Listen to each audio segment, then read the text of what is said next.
Okay, so while the Hundred Years' War was going on, we had all kinds of things happening in this 111, 116 years. One of them is these rumors from China of a horrific disease killing millions of Chinese. This would be a pandemic of the Middle Ages, you know, the 1300s. Europeans know it as the Black Death or the bubonic plague. It hits in 1347, 1348. It will end up killing over 25 million people.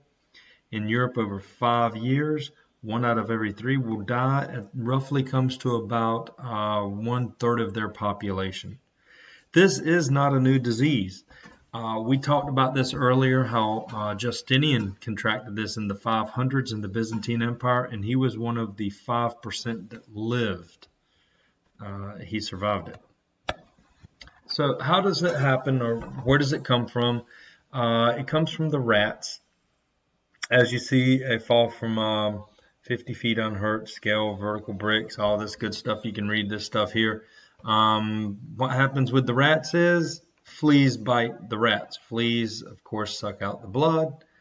And as you see here, stomach's home to millions of bacteria, bubonic plague. And guess what fleas do?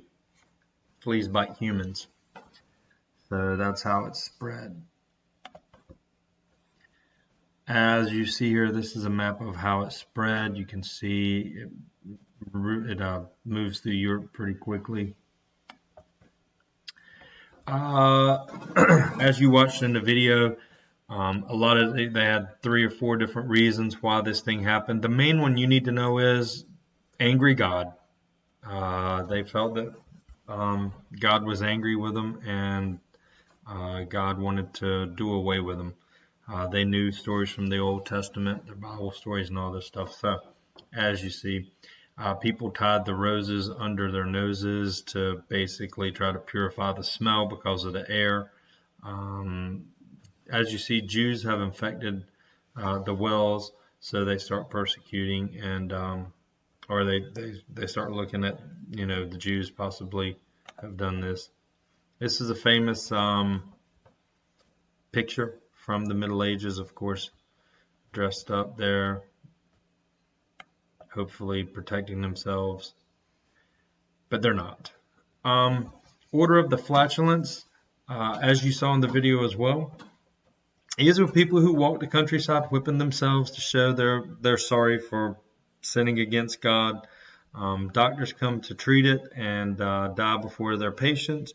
Towns not allowed anyone in or out. They bathed in urine, felt that was purifying. One town threw a never-ending festival to try to, I guess you could say, party their way into God's good favor, and they felt that if they kept doing this, that they wouldn't catch the bubonic plague. This thing kills animals, kills dogs, cats, grave diggers, gypsies, beggars, anybody. It's a viral disease.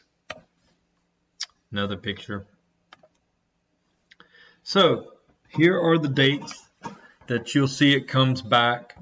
It hits again and again. Still in rat populations in the desert Southwest U.S. Today, penicillin kills it. Of course, moldy bread and cheese kill it. There's not enough peasants to work. With some of the effects here, there's not enough peasants to work the nobles' land.